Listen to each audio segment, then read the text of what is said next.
Caster Semenya garde le sourire et pourtant elle n'a plus participé à des compétitions depuis mars 2023.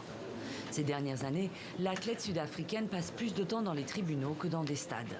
Privée de compétition en raison d'un taux de testostérone particulièrement élevé, la coureuse s'est présentée cette semaine devant la Cour européenne des droits de l'homme.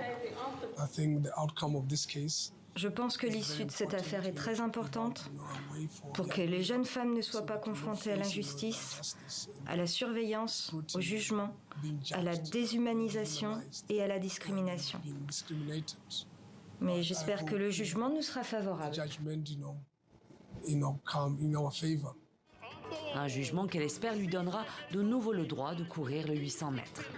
Double championne olympique et triple championne du monde, Caster Semenya est une athlète hyperandrogène. Elle produit naturellement beaucoup d'hormones mâles, susceptibles d'accroître sa masse musculaire et d'améliorer ses performances.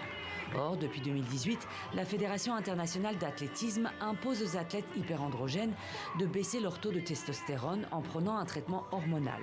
Seule condition pour elles de participer aux compétitions internationales dans la catégorie féminine. Un traitement que Caster Semenya refuse, estimant qu'il s'agit d'une discrimination. Dès 2019, elle s'est insurgée contre son nouveau règlement.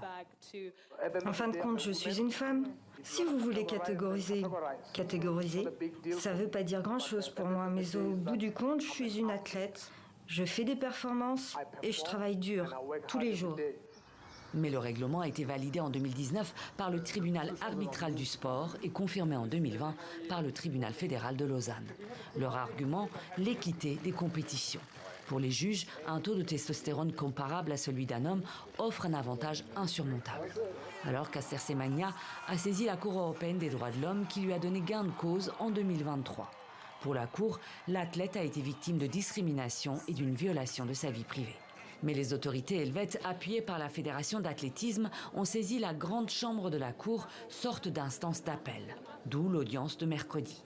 L'athlète espère gagner une nouvelle fois. En ce moment, j'ai découvert quelque chose qui me tient à cœur. Me battre pour celles qui ne peuvent pas se battre pour elles-mêmes.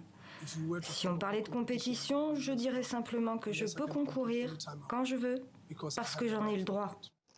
La décision de la Cour est attendue d'ici quelques mois.